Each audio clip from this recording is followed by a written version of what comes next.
గౌరవనీయులు ఈనాటి కార్యక్రమానికి సభాధ్యక్షులు మంత్రాలయం నియోజకవర్గంలో 4 సార్లు విజయ దుర్దీపం మోగించి మంత్రాలయం ప్రజలందరికీ ఒక అండగా ఉంటూ ఈరోజు ఇంత పెద్ద కార్యక్రమాన్ని ఏర్పాటు చేసేటువంటి గౌరవనీయులు పెద్దలు శాసనసభ్యులు బాలనాగిరెడ్డి గారికి, గౌరవనీయులు పెద్దలు రాంపురం రెడ్డి సోదరుల కుటుంబానికి అగ్రజుడు పెద్దలు మాకు పెద్ద మామ సీతారామరెడ్డి గారికి, అలాగే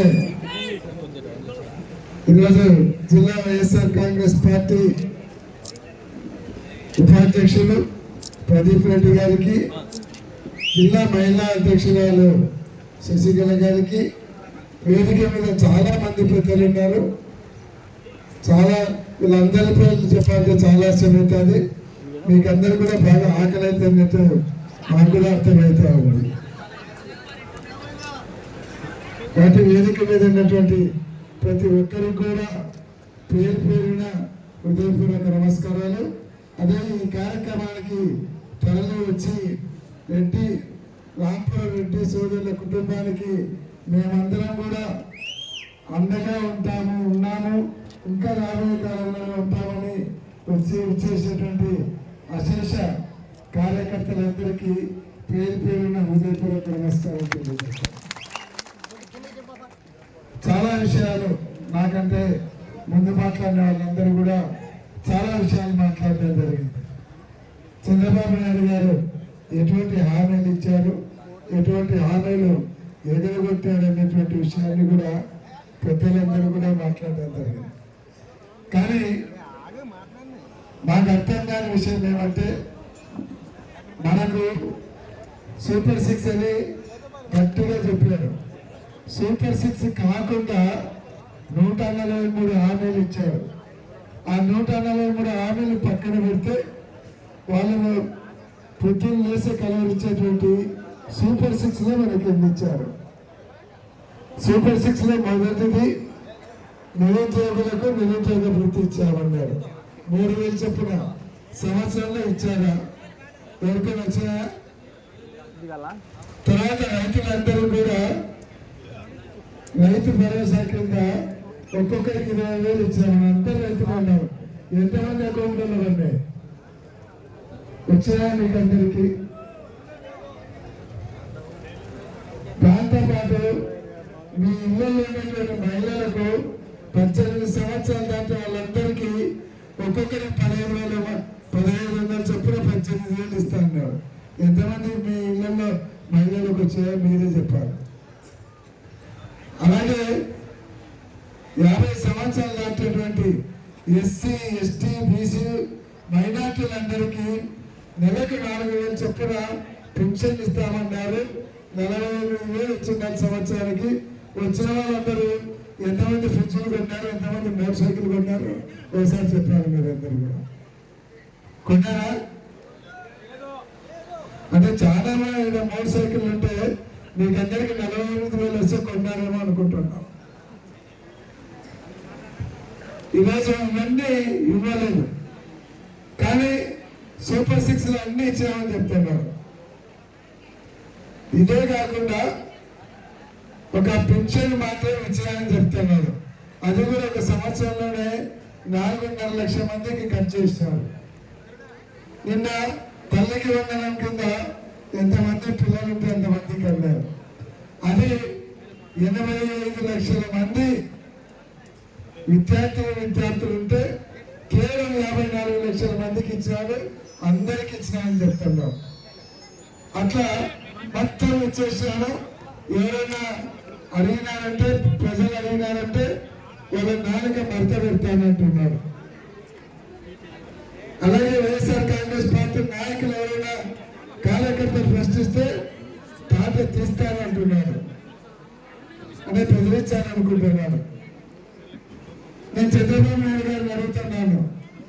చంద్రబాబు నాయుడు గారు వైఎస్ఆర్ కాంగ్రెస్ పార్టీ నాయకులను, కార్యకర్తలను మీరు బెదిరించాలనుకుంటున్నారా?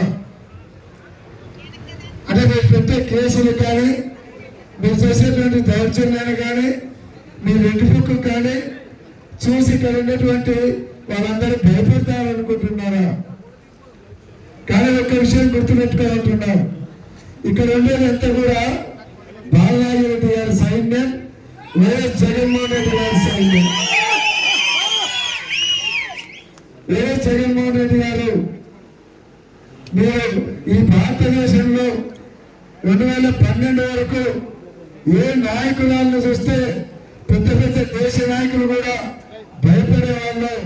అటువంటి నాయకురాలు సోనియా గాంధీకి ఎదురు తిరిగి 16 నెలలు జైల్లో ఉండి తర్వాత బయటకు వచ్చి పార్టీ పెట్టి ఇంటి చేత పార్టీని నడిపి పార్టీని అధికారంలోకి తీసుకొని వచ్చేటువంటి గర్స్ ఉండేటువంటి జగన్మోహన్ రెడ్డి గారు నాయకత్వంలో పనిచేస్తున్నటువంటి కార్యకర్తలు ఇక్కడ ఉన్నారు. మీ పాఠాలకు చెప్పలకు ఎవరు భయపడాలని చంద్రబాబు నాయుడు గారికి తెలియజేస్తా ఉన్నాం.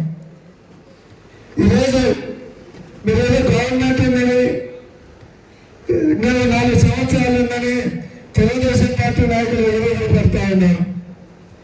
ఎదురుగా పడటం కాకుండా మన వాళ్ళ మీద కొంతమంది మీద కేసులు పెట్టి భయపడించాలనుకుంటా ఉన్నారు. కానీ వాళ్ళకి అర్థం కాదు ఏమంటే 2027లో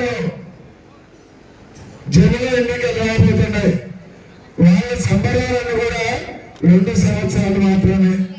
వాళ్ళకి తెలియజేస్తా ఉన్నారు, 2 సంవత్సరాల తర్వాత ముందుంది మీకు ముసళ్ళ పండుగ అని కూడా తెలియజేస్తాం. జగన్మోహన్ రెడ్డి గారు చెప్పారు, ఏదైతే లోకేష్ బాబు ఒక రాష్ట్రానికి అంతా కలిపి ఒక రెడ్ బుక్ ఓపెన్ చేశారు. జగన్మోహన్ రెడ్డి గారు ఏం చెప్పారంటే మాకందరికీ మీటింగ్ లో ప్రతి నియోజకవర్గానికి ఒక రెడ్ బుక్ ఓపెన్ చేయండి. మన పార్టీ అధికారంలోకి వచ్చాక ఆ రెడ్ బుక్ లో ఉన్న వాళ్ళందరూ కూడా గ్రామాలు కాదు రాష్ట్రంలో వదిలిపెట్టిపోయే పరిస్థితులు వాళ్ళకు ఉంటాయని కూడా చెప్పడం జరిగింది. అదే కాదు కార్యకర్తలందరి తరఫున ఒకరు మాట చెప్పారు, 5 సంవత్సరాలలో 2 సంవత్సరాలు కరోనాలో పోయింది, తర్వాత 3 సంవత్సరాలు సంక్షేమ కార్యక్రమాలు అమలు చేయడంలో రాష్ట్రాన్ని అభివృద్ధి చేయడంలో మేము కార్యకర్తలను కొంతవరకు నాయకులను విస్మరించడం జరిగింది. అదైతే మా తప్పే. కానీ మళ్ళీ మన గవర్నమెంట్ వచ్చిన తర్వాత అందరికంటే ముఖ్యంగా ముందు ఇంపార్టెన్స్ కార్యకర్తలకు నాయకులుగా ఇస్తాం తప్ప ఇంకొకటి కాదు. రాబోయే కాలంలో కార్యకర్తలందరినీ కూడా ఆర్థికంగా, రాజకీయంగా, సామాజికంగా పైకి తీసుకొని వచ్చే బాధ్యత నేను తీసుకుంటానని జగన్మోహన్ రెడ్డి గారు మీకందరూ కూడా తెలియజేయమని కూడా చెప్పడం జరిగింది. కాబట్టి చాలా మంది కార్యకర్తలు ఏంటంటే ఈ 5 సంవత్సరాలు మమ్మల్ని కొంత మర్చిపోయినారని, కానీ రాబోయే 5 సంవత్సరాలు రాజ్యం మీద అవుతుందని కూడా ఈ సందర్భంగా నేను మీకు అందరూ కూడా మనవి చేస్తా ఉన్నాను.